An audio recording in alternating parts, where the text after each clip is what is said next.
예수께 말했습니다. 선생님, 제 형제에게 유산을 저와 나누라고 말씀해 주십시오.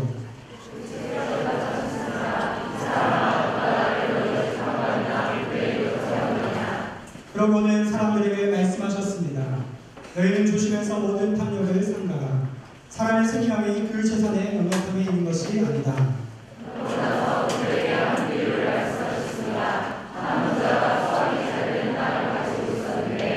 그가 혼자서 어떻게 할까?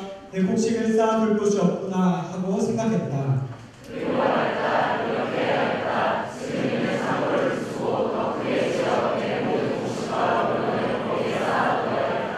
그러고 나서 내 영혼에게 말하겠다. 내 영혼아, 여러 해 동안 쓸 물건을 많이 쌓아두었으니 편히 쉬고 먹고 마시고 즐겨라.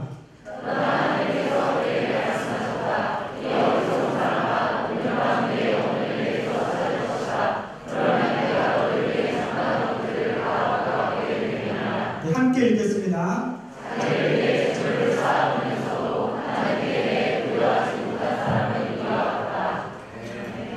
오늘도 우리 가운데 새 일을 행하신 하나님 앞에 감사와 찬양하는 기도를 드리겠습니다.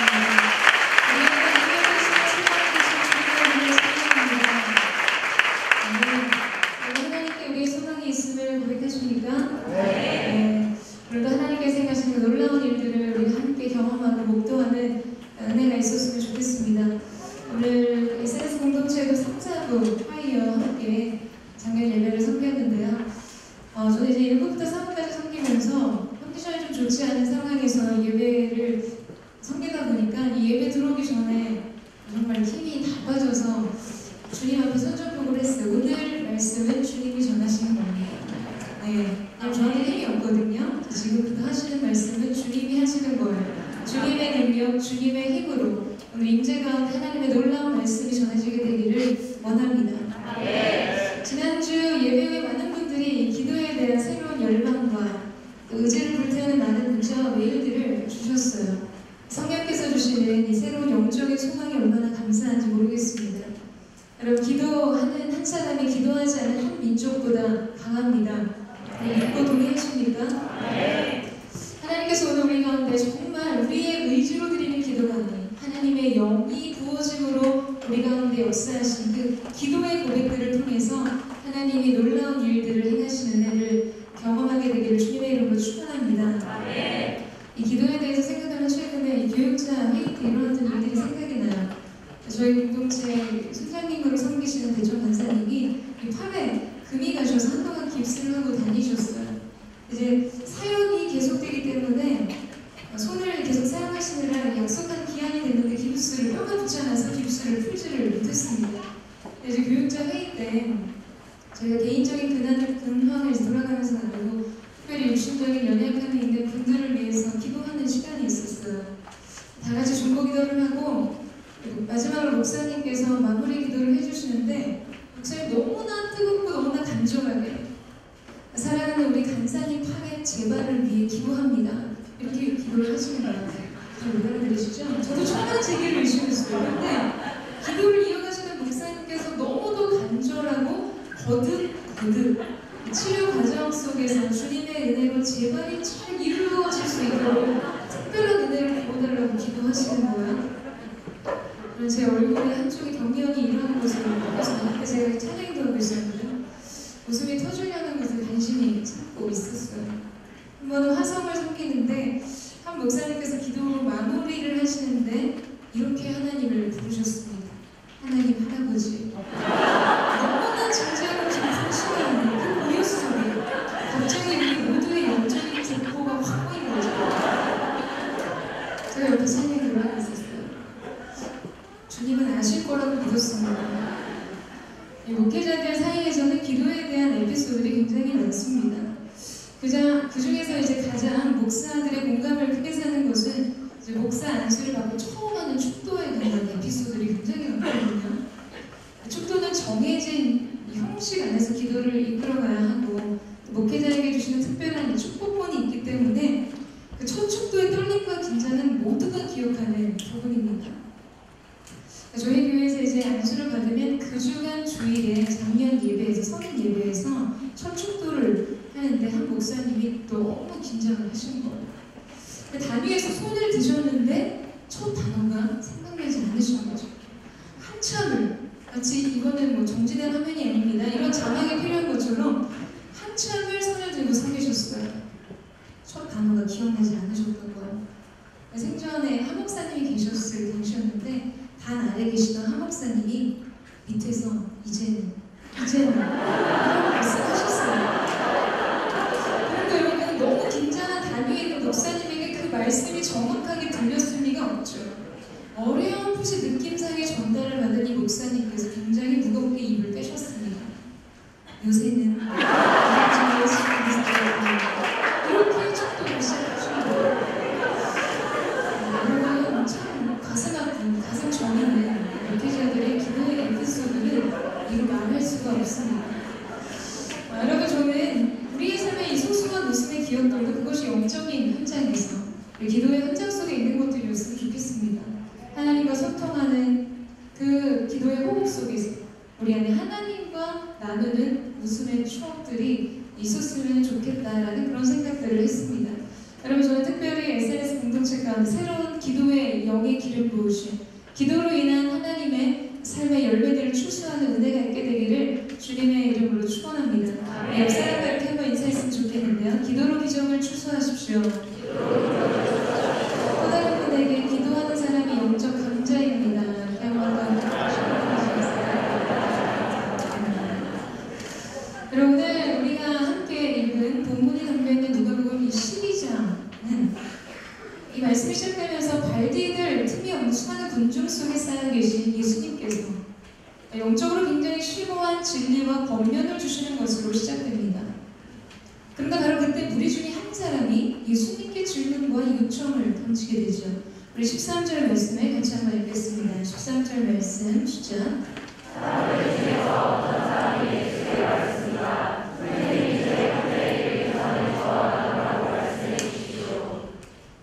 여러분, 가끔 기쁜 마음을 나누고 대화하는 중에 상대가 이러한 이야기를 할 때가 있습니다. 갑자기 딴 얘기해서 미안한데 하고서는 전혀 다른, 대화의 흐름과는 전혀 다른 주제와 관심사에 대해서 이야기를 하면 저 개인적으로 확신하건대 상대는 여러분의 이야기를 듣지 않고 있을 가능성이 굉장히 큽니다. 여러분이 마음에 깊은 고민이나 생각을 나누는 동안 상대방은 여러분의 눈을 가려보면서 내내 그런 생각에 휩싸여 있을 거예요. 이거 물어봐야지, 이거 이야기해야지. 그 마음의 주제를 곱씹으면서 상대의 이야기를 경청하기보다 계속해서 자기가 묻고 자기가 질문하고 싶고 자기가 듣고 싶은 이야기에 집중하는 경우들을 경험하게 됩니다. 언제 치고 들어갈 타이밍, 이 이야기를 끊고 내 이야기를 하고 싶은 그 타이밍을 기다릴 때가 있다라는 것이죠. 여러분, 대화에도 흐름이라는 것이 있습니다. 굉장히 자연스럽지만 때로 뜻하지 않는 방향과 결론으로 그 대화가 이루어지고 흘러갈 때가 있습니다. 그런데 오늘 무리 중에 한 사람은 지금 예수님의 말씀의 흐름 안에 전혀 담겨있지 않는 것을 볼 수 있어요. 수많은 사람들의 회중 속에 예수님께서는 지금 진리의 기품을 나누고 계셨습니다. 누룩과 같은 미선을 조심하고 하나님 그분이 어떠한 분이신지를 우리 가운데 말씀하시고 성령님을 우리가 어떻게 대해야 하는지에 대해서 심오한 영적인 진리들을 더불어 나누고 계셨죠. 바로 그런 상황 속에 한 사람이 손을 들고 예수님께 요청하는 장면이 오늘 본문 말씀입니다. 예수님, 우리 형제들에게 아버지가 남긴 유산을 율법에 맞게 분배하도록 이야기 좀 해주십시오. 이러한 요청을 예수님께 드리죠.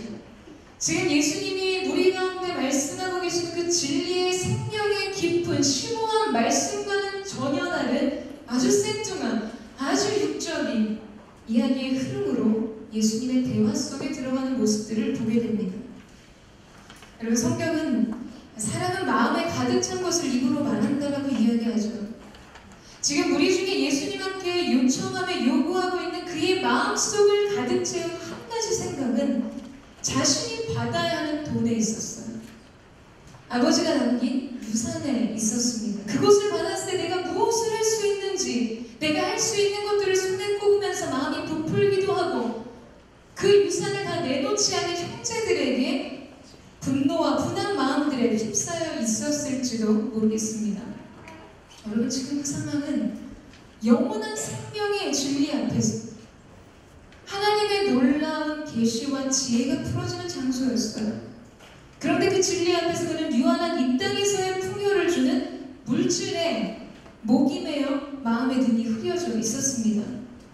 사랑하는 여러분, 저는 예수님의 마음과 우리의 마음이 함께 흘러가기를 주님의 이름으로 축원합니다. 우리가 말씀의 길을 따라가고 진리의 심오한 깊이에 이르게 되는 것이죠. 여러분, 이곳을 사모하십니까?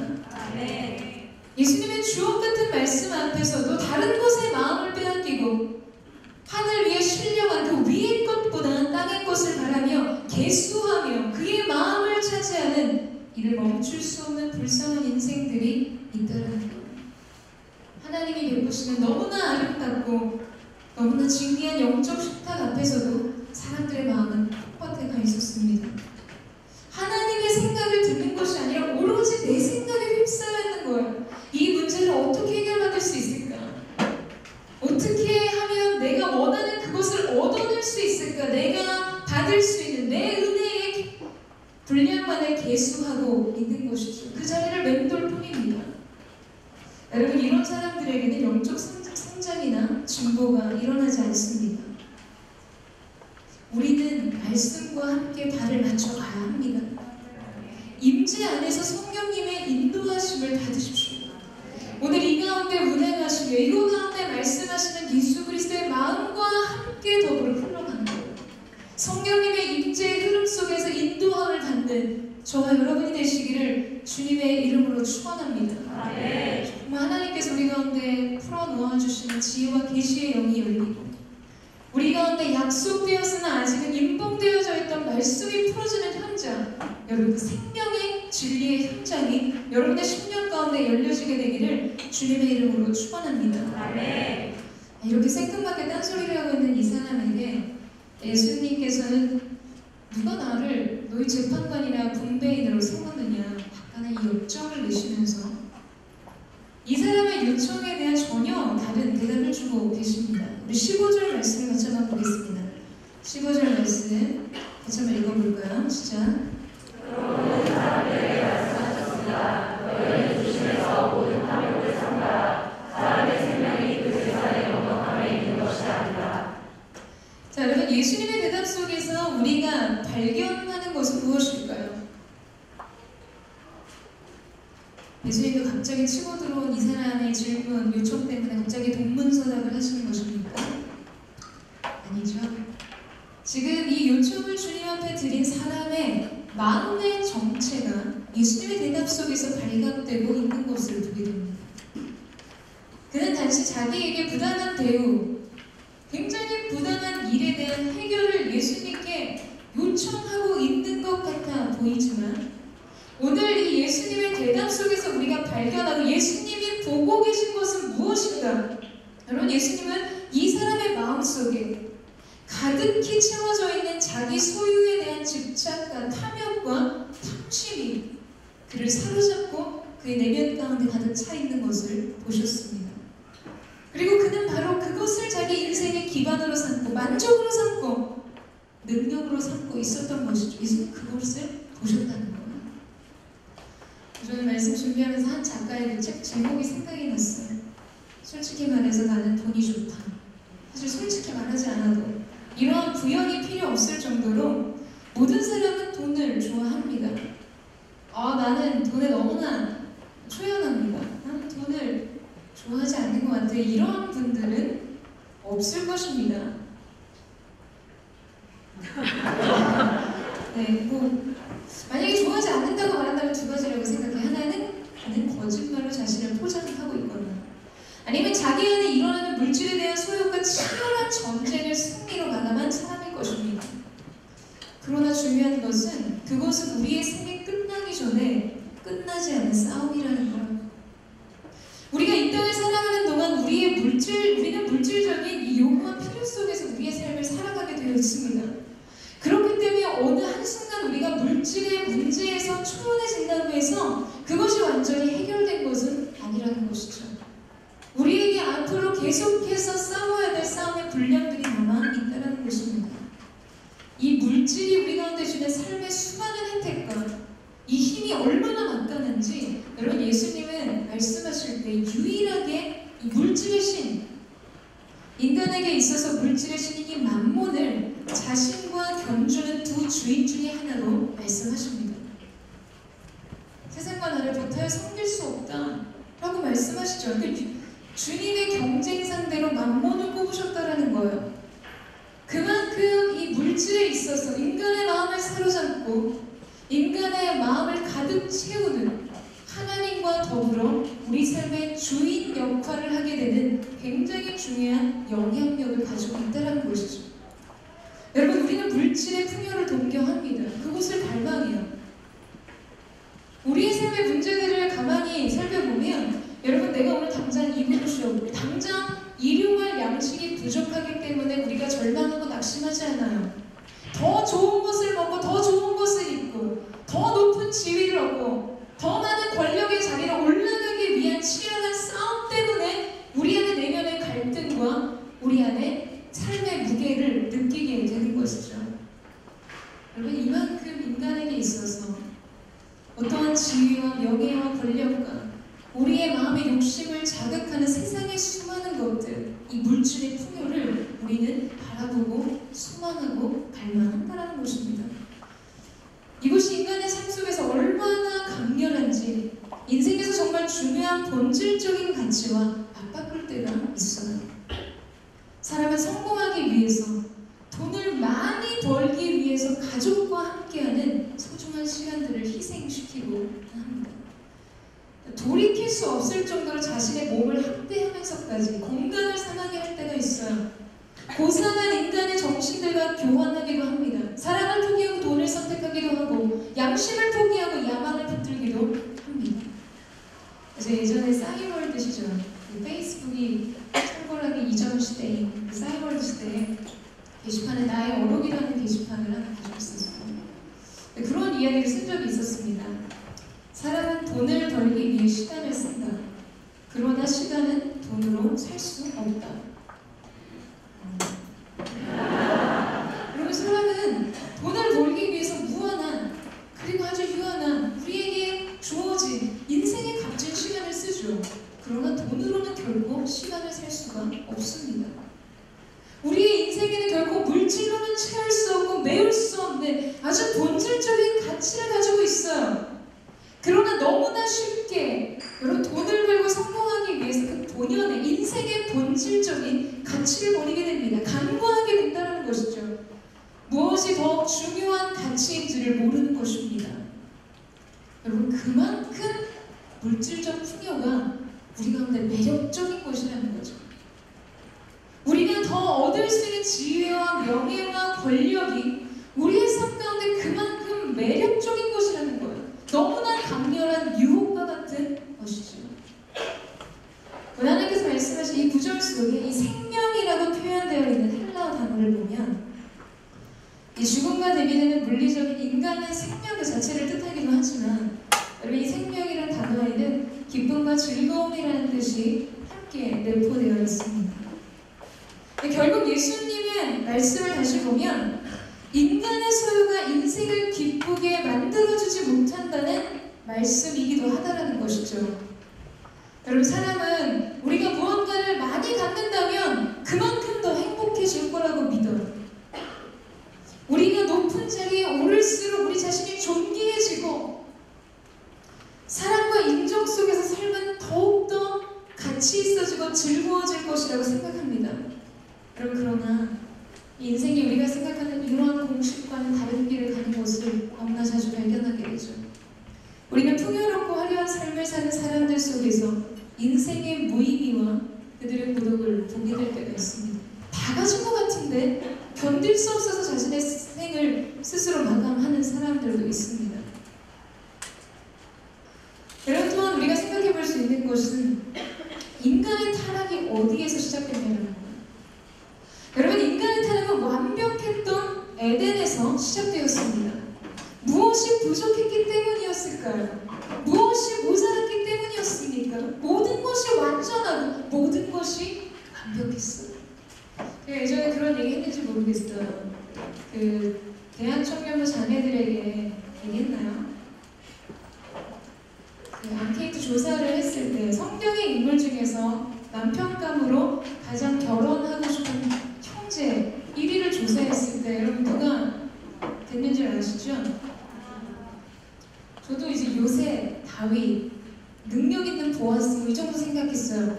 근데 여고 다니신 분들은 이 말의 의미를 아실 텐데 뜻밖에도 아담이었습니다.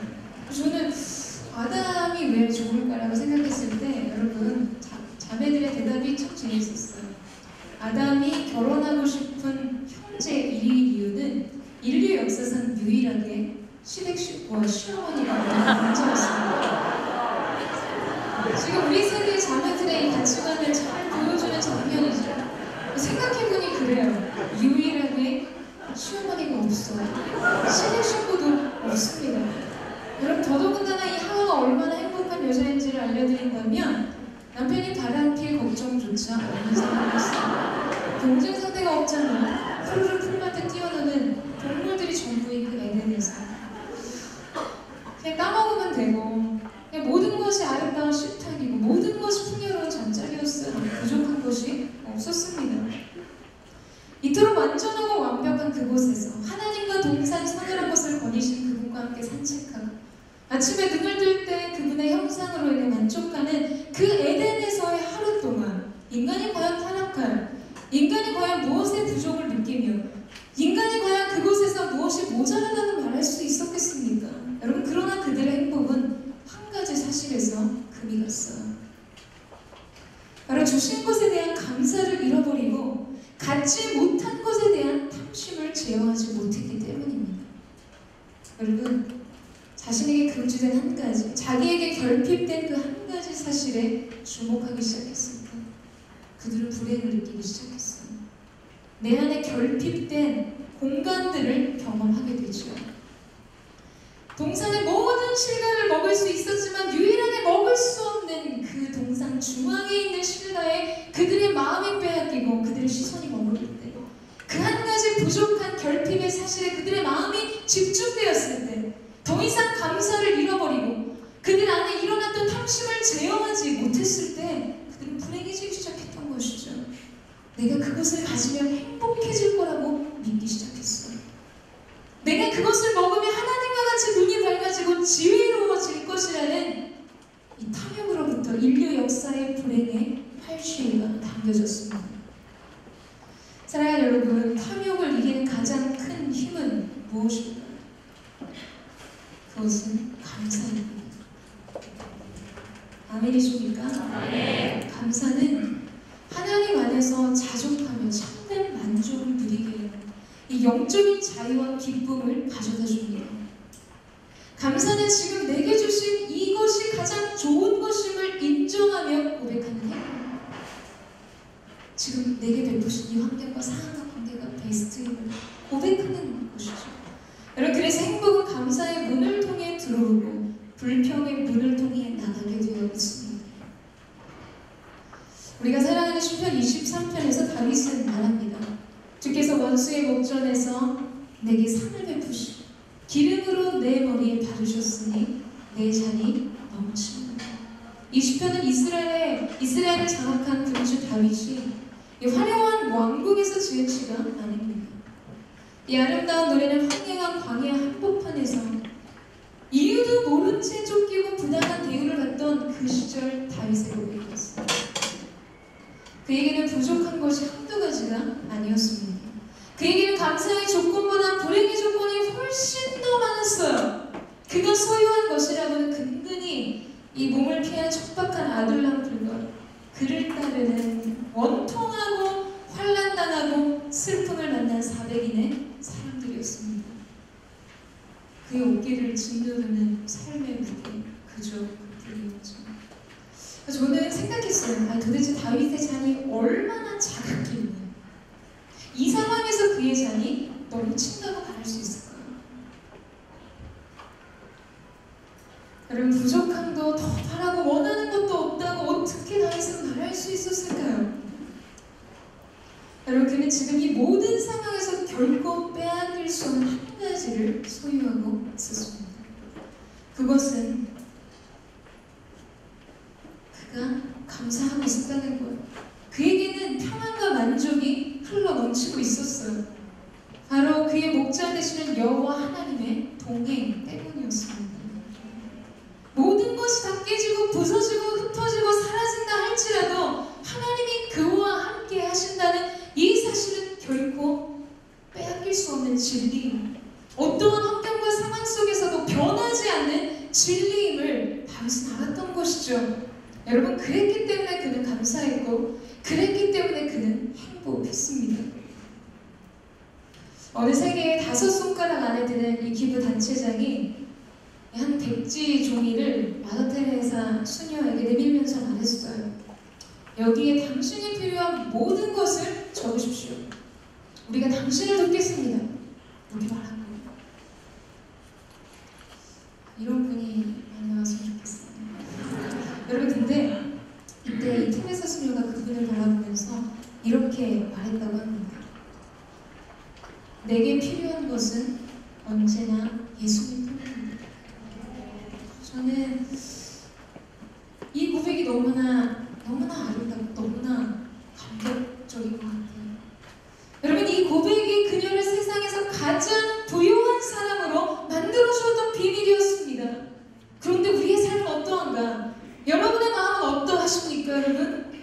여전히 세상을 향해 손을 벌리고 하나님을 향해서도 하나님, 나는 너무나 필요한 게 많습니다. 사람도, 재정도, 진로의 문도, 논문이 통과되어야 되고 박사가 통과되어야 되고 직장의 문제가 해결되어야 되고, 여러분, 우리가 추구하고 나는 부족한 것이 너무 많다고, 내게 필요한 것이 너무나 많다고, 내가 너와 함께 하겠다는 그런 약속 말고 내 재정의 문을 좀 열어주겠다, 내가 그 문제 해결해주겠다, 내가 너에게 더 큰 명성과 인기와 지위를 얻게 해주겠다, 하나님 이런 축복 좀 저한테 해주십시오. 여러분, 이렇게 고백하고 있지 않으십니까? 물질과 권력이, 명예와 지위가, 풍성한 인맥이 여러분에게 안정감을 주고 여러분의 장래를 보장해 줄 것이라는 사단의 거짓말을 듣지 마십시오. 결국 사단은 하나님께로 향해야 하는 이 우리의 마음을 도적질해서 썩어지고 사라진 이 땅의 유한한 물질적 가치에 우리의 마음이 온통 쏟아지게 만들고 있다는 거예요. 하나님보다 그것을 더 사랑하게 되고 하나님보다 그것을 더욱 의지하고 더욱 두려워하게 하는 거. 여러분, 이 탐심으로부터 시작된 마음을 성경은 우상숭배라고 말하고 있습니다. 사랑하는 SNS 청년 여러분, 주님 한 분이면 충분합니다. 아멘. 저는 이 감사와 자족의 마음이 탐욕을 이기는 힘이라고 믿습니다. 아멘. 우리에게 이보다 완전한 행복은 없습니다. 아멘. 이 마음이 우리의 삶을 평강과 기쁨으로 인도해주는 문이 될 것입니다. 저는 저와 여러분 가운데 이 마음이 있게 되기를 주님의 이름으로 축원합니다. 아멘. 가슴에 손을 대고 한번 이렇게 고백할까요? 내게 필요한 것은 언제나 예수님뿐입니다. 내게 필요한 것은 언제나 예수님뿐입니다. 주님이면 충분합니다. 주님이면 충분합니다. 이것이 우리의 삶의 깊은 영혼의 고백이 되기를 주님의 이름으로 축원합니다. 아멘. 자, 이제 예수님은 구체적인 비유를 통해 우리에게 교훈을 시작하시죠. 한 부자가 수확이 잘 되는 땅을 갖고 있다고 이야기해요. 그런데 그의 소유가 얼마나 많은지 지금 가지고 있는 창고에는 저장이 잘 되지가 않을 정도였습니다. 그래서 그는 혼자서 생각에 잠깁니다. 우리 17절에서 18절 말씀을 같이 한번 읽겠습니다. 시작.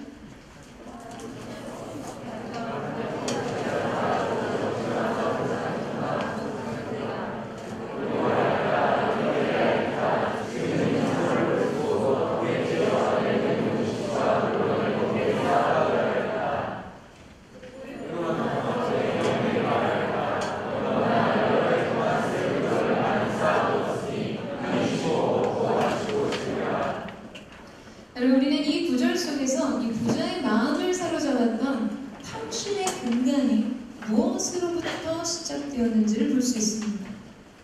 자, 여러분, 이 구절 속에서 무엇이 부자의 마음을 사로잡는 탐심의 시작이 되었습니까? 자, 이 구절에서 반복적으로 사용되고 있는 한 가지 단어가 있어요. 뭐겠습니까?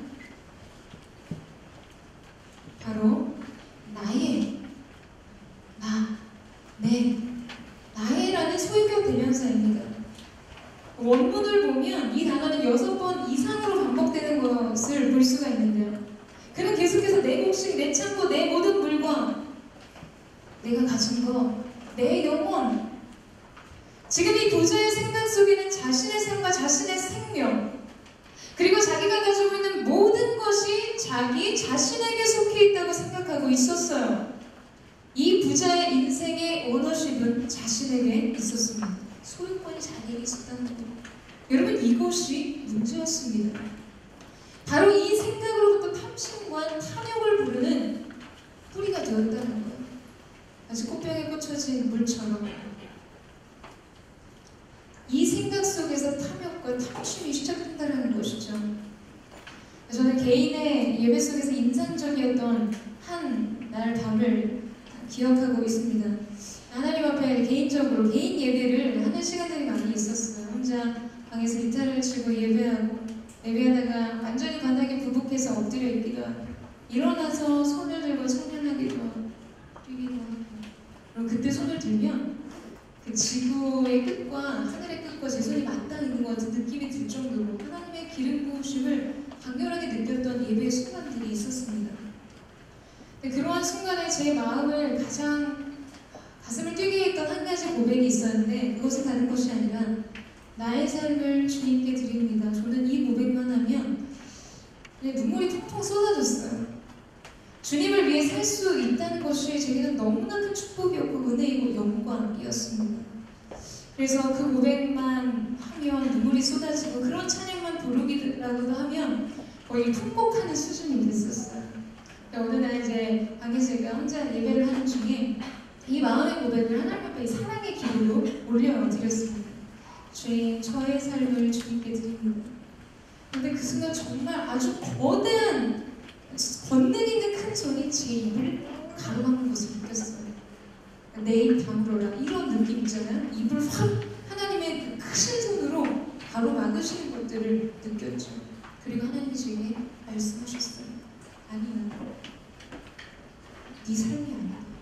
이거는 처음부터 내게 속한 나의 것이다. 이것이 나의 것임을 너는 그저 인정할 뿐이다. 그렇게 말씀하셨어요. 그래서 저는 그때 고백했어요. 예, 주님, 그렇습니다. 모든 것이 주께 속한 것입니다. 여러분, 우리의 인생이요, 내 것을 주님께 드리는 게 아니에요. 우리가 이러기 시작하면 우리의 헌신조차도 우리의 훈장이 되기 쉽습니다. 그저 내게 주신 하나님께 속한 주님의 것을 인정하는 것이죠. 우리는 이 땅에서 사는 동안 하나님의 것을 위임받아 살아가는 것입니다. 청지기에 정신으로 살아가는 것이죠. 여러분, 사람이 언제 추한 줄 아세요? 내게 아는데 그거 갖다가 자랑하고 뽐내기 시작하면 저는 그 모습이 참 보기 싫더라고요. 오늘 부자는 풍요롭게 가득 채워진 자신의 창고를 바라보면서 엄청난 만족감에 사로잡힙니다. 내 영혼아, 내 영혼아, 여러 해 동안 쓴 물건을 이토록 많이 쌓아두었으니 편히 먹고 마시고 즐겨라. 그의 인생의 가치가 이곳에 등장하죠. 이 모든 것이 자기의 것이라고 믿었어요. 자기에게 속한 것이라고 생각했습니다. 그런데 그가 간과한 한 가지 사실이 있었어요. 그는 한 가지 사실을 잊고 있었습니다. 자신의 생명의 주인이 누구인가 라는 한 가지 문제, 그것을 잊고 있었던 것이죠.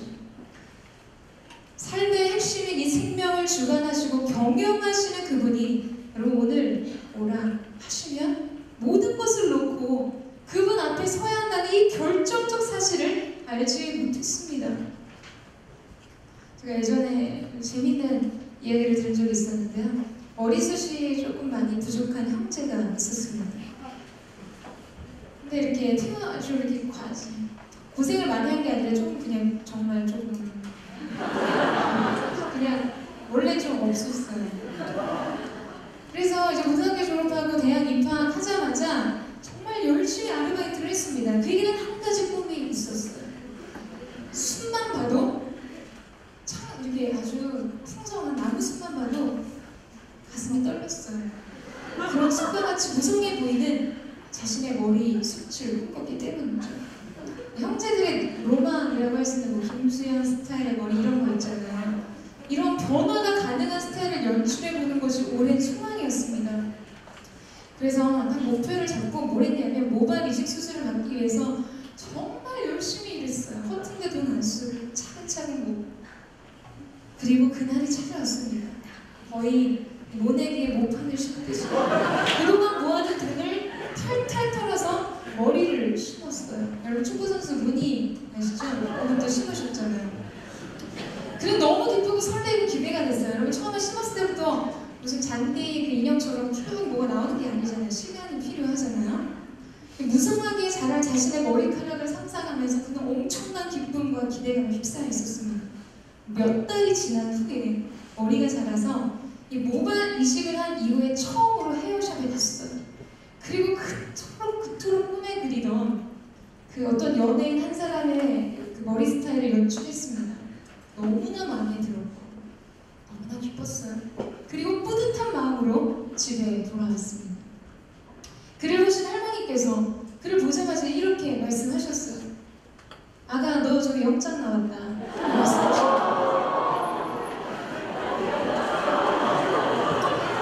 이 절망. 그리고 그는 얼마 후 그의 머리를 빡빡 밀고 훈련소에 입대했습니다.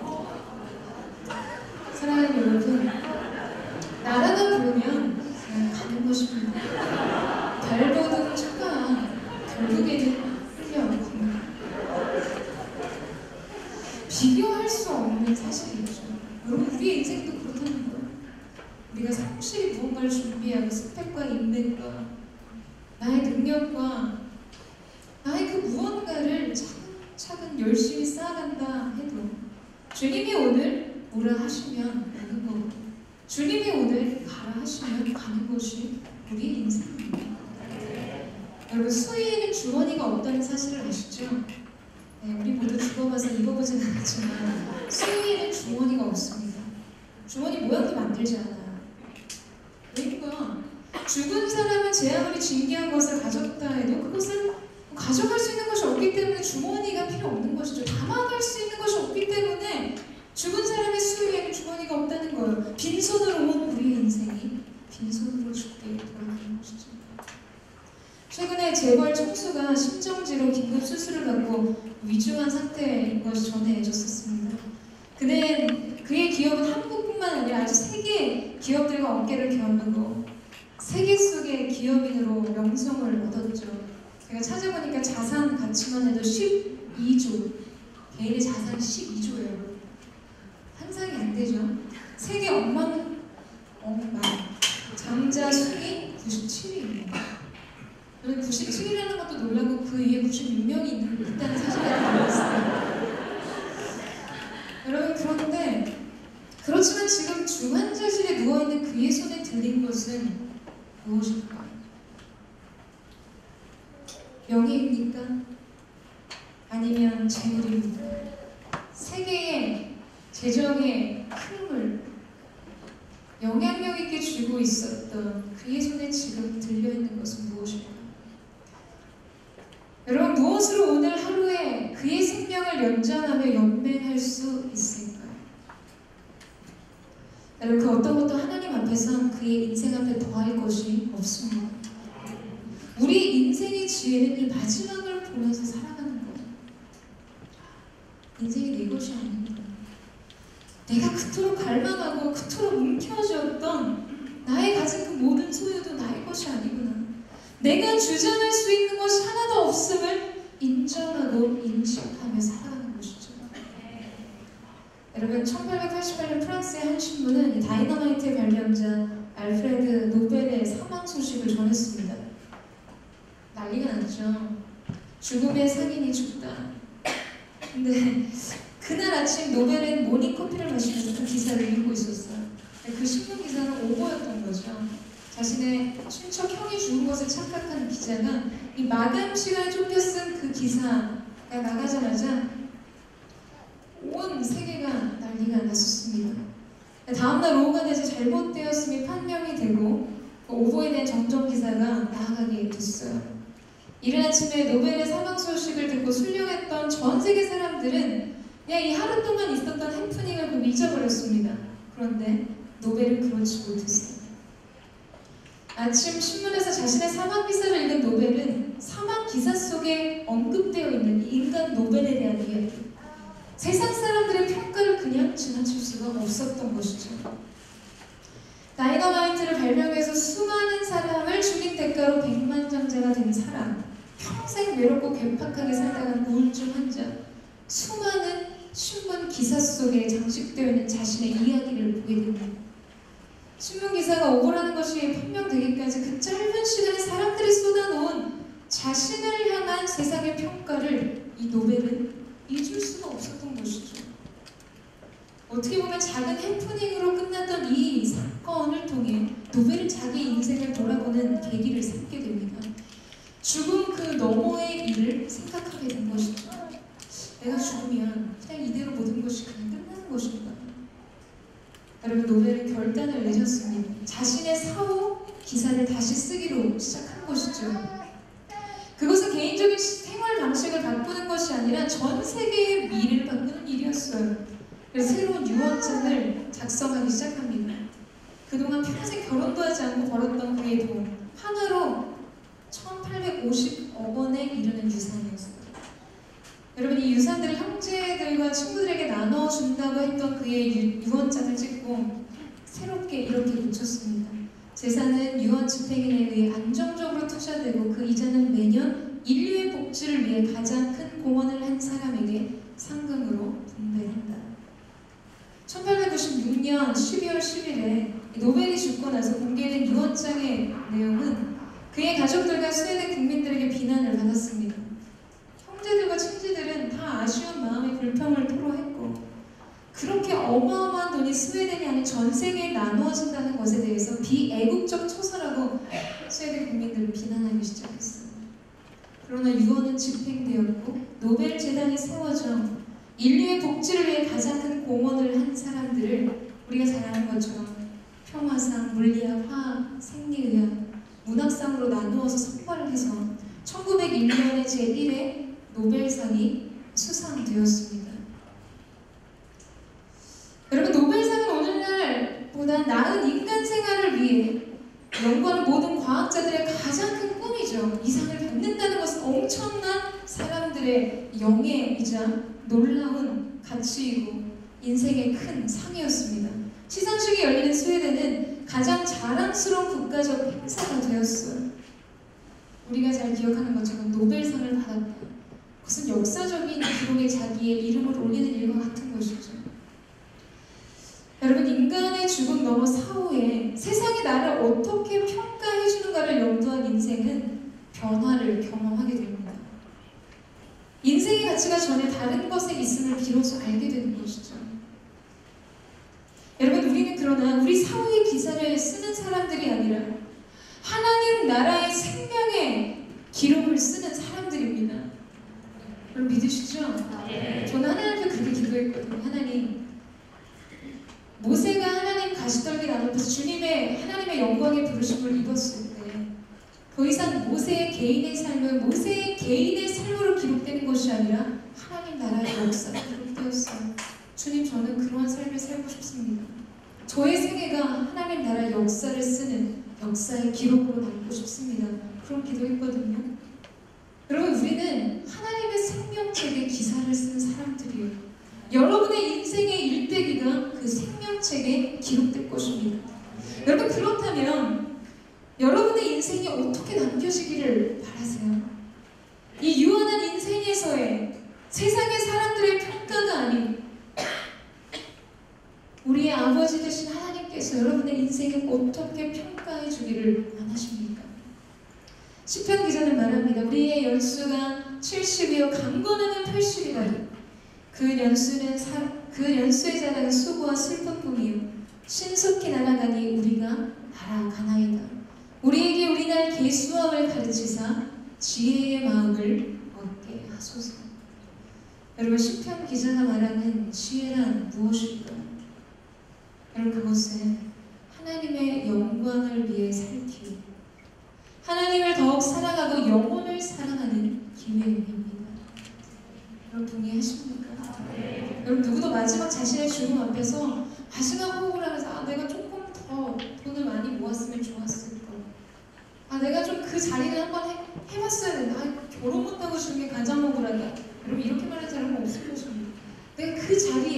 명예와 권력을 좀 더 얻어보는 삶을 살았으면 좋았을 거, 이런 후회를 하지 않아요.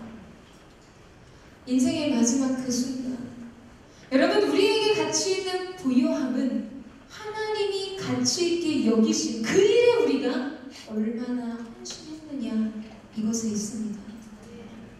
유진 피터슨의 메시지 성경은 마지막 21절을 이렇게 번역합니다. 너희의 창고를 하나님이 아니라 너희의 자아로 채우면 바로 이렇게 된다. 그의 평생에 모았던 그의 소유, 그를 안정감 있게 해주고 그가 그의 장래를 내다보며 우리는 평안히 즐기며 쉽게 살아갈 수도 있다고 호언장담했던 그 인생 가운데 하나님 부르시면 하나님 안에 있었던 그 모든 것 외에 모든 것은 아무런 가치가 없다라는 것이죠. 여러분, 여러분의 영혼의 창고에 무엇을 채우기를 원하십니까? 저는 여러분의 인생에 영혼의 창고에 하나님의 것으로 가득 채워지는 은혜가 있게 되기를 주님의 이름으로 축원합니다. 하나님 나라의 영광과 부귀와 존귀와 능력으로 여러분의 인생을 채우세요. 우리가 주님 앞에 그 언젠가 설 때 우리 인생이 카운팅되는 것은 바로 그것뿐입니다. 여러분이 많은 돈을 모았다, 많은 지위를 얻었다, 많은 인맥을 구축했었다, 하나님이 그것을 하늘의 상급으로 바라보실 거라고 여러분 생각하십니까? 여러분, 우리는 이 땅을 살아갈 때 행복을 추구하는 인생이 아닌 하나님의 영광을 추구하는 인생입니다. 저는 여러분의 영원한 생명이 시작되는 그날, 우리가 오늘 하나님을 위해 사는 그 하루하루가 천국에서 발행되는 영광의 기사로 기록되기를 주님의 이름으로 축원합니다. 저 여러분이 주님 앞에 서는 그날, 하늘나라의 호혜로 날려지는 그 천국 신문의 기사 속에 여러분의 영광이 기록되고 주님을 위해 살고 주님의 나라와 그의 영광과 그의 의로우심을 위해 헌신했고 여러분의 그 아름다운 사랑과 헌신의 기록, 하나님 나라의 기록, 여러분 인생의 가장 가치 있는 기록으로 남겨지게 되기를 주님의 이름으로 축원합니다. 지금 좀 기도하면서 하나님의 임재가 임했으면 좋겠어요. 여러분, 한번 이렇게 생각해 보십시오. 여러분이 조금 의지하고 있는 그 돈, 내가 그 돈 잃어버리면 되게 두려운 마음이 생겨요. 불안해요. 그렇다면 여러분은 그 물질을, 그 돈을 하나님과 같이 여기게 되는 것입니다. 내가 세상 사람들의 지위와 명예와 권력을 잃어버리면, 가진 것 없이 살아가면 내 인생이 너무 비참할 것 같고 너무나 두려운 마음이 든다면, 여러분, 우리가 하나님 그 분보다 지금 그것을 훨씬 더 가치 있게 여긴다는 것, 하나님 한 분을 인생의 주인으로 여기고 주님 한 분이면 충분합니다. 이 영혼의 고백을 가진 사람은 결코 낙심하지 않습니다. 다른 것으로 인해 두려워하지 않아 염려하거나 불안하지 않습니다. 왜냐하면 하나님 그분, 우리의 모든 것 대신 그분을 우리가 소유했기 때문입니다. 이 시간에 우리가 주님, 다른 모든 것을 기꺼이 주님 앞에 내려 주님 한 분의 사랑 안에 만족하는 그 평강과 기쁨 안에 거하는 하나님의 사람이고 싶습니다. 주님, 우리 가운데 기름 부어 주옵소서.